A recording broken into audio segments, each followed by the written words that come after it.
Students and other audience members heavily booed white nationalist Richard Spencer on Thursday as he gave a speech at the University of Florida, where the atmosphere was tense, but mostly peaceful as police in riot gear kept watch. "We represent a new white America," said one speaker who came on stage to introduce Spencer. "Black Lives Matter," student protesters responded. "Black Lives Matter. Black Lives Matter." Later, Spencer's supporters, some of whom filled the front rows at the Phillips Center for the Performing Arts, chanted back, "You will not replace us, go home, Spencer." Protesters intoned after Spencer began speaking. "You are trying to stifle our free speech," Spencer said as the crowd continuously booed and chanted through his speech, in which he recited his ideas about the ideal of a white nation. Police and media helicopters circled over the area Thursday as hundreds of protesters marched in opposition to Spencer's appearance. Demonstrators were met by a blockade of police wearing riot gear. "From what I've learned, this guy just preaches hate," said one of the marchers, Lamont Kendrick, 22, of Gainesville. "What he says doesn't make sense. It's like the 60s or something. Gainesville's already had enough hate and racism in its history." Spencer's last major public appearance with other white nationalists ended with a deadly riot in Charlottesville, Virginia. In August, Spencer gained national prominence in recent years for his support of President Trump and for his views calling for a separate nation for white people.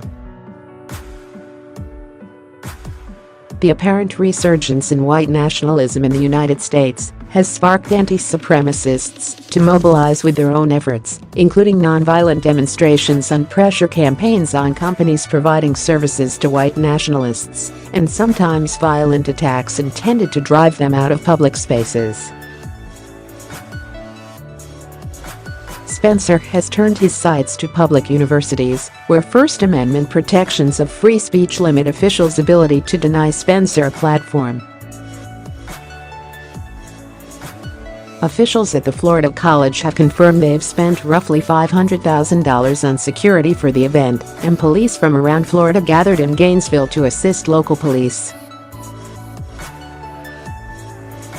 About 700 free tickets were available for the event and were supposed to be distributed outside the venue on a first-come, first-served basis, according to Spencer's website, alt-right.com.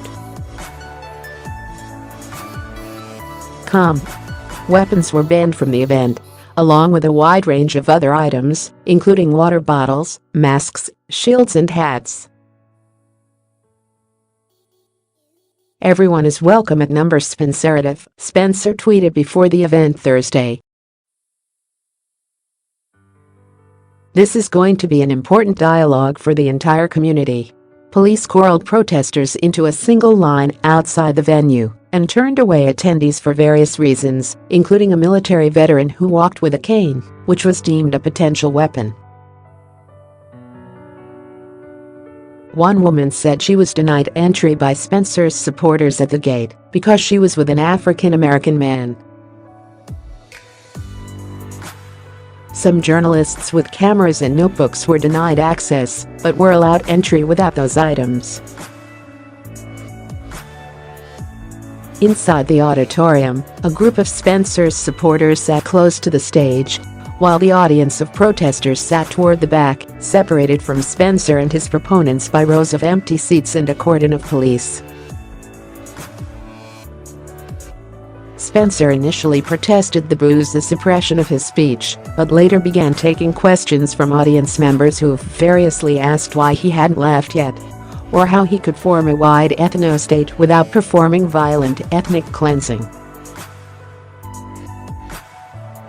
Many in the audience protested by standing during his speech and holding up their fists, the symbol of Black power. One questioner who introduced himself as a son of immigrants told Spencer he was disappointed with the crowd's protests, saying he wanted to engage in a dialogue. Another introduced herself as a beautiful brown woman of Egyptian and Puerto Rican descent. She thanked Spencer for coming and asked, "How did it feel to get punched in the face on camera?" The student was referring to a viral video of Spencer being struck by an anti-fascist in Washington, D.C. on the day of Trump's inauguration. Her question drew a cheer from the crowd. "It hurt," Spencer said. "Yeah, it hurts when someone punches you in the face." "Is that a real question?" Spencer added. "What's the point of such a question? Are you threatening me with violence? Do you all want to get your hands dirty? Are you really willing to do something like that, or do you just want to shout self-righteously?" The woman's question was the final one during Spencer's 90-minute appearance. He thanked the crowd for coming, and to protesters, he said, "You think that you shut me down? Well, you didn't. You actually even failed at your own game. The world is not going to be proud of you." Spencer left campus shortly afterward as the audience filed out. Outside the venue, where hundreds of protesters gathered, small scuffles broke out when one man with swastikas on his shirt walked through the center of the crowd, seeming to relish the startled and appalled reactions of protesters. He was escorted away after someone punched him in the face, according to reporters on the scene. Only one arrest appeared to take place before Spencer's appearance. Police said a security guard, hired by a media outlet covering the event, had illegally brought a gun on campus. Florida Governor Rick Scott declared a state of emergency for Alachua County on Monday, saying in his executive order that a threat of a potential emergency is imminent and that law enforcement must defend public safety and security will be safeguarded and critical infrastructure and public and private property will be protected. The measures, which came at the request of Alachua County Sheriff Sadie Darnell, are not in response to any specific threats, according to the sheriff's and governor's offices. University officials announced that most classes would meet as normal Thursday. The school asked students to boycott Spencer, whose views University President W. Kent Fuchs has described as repugnant.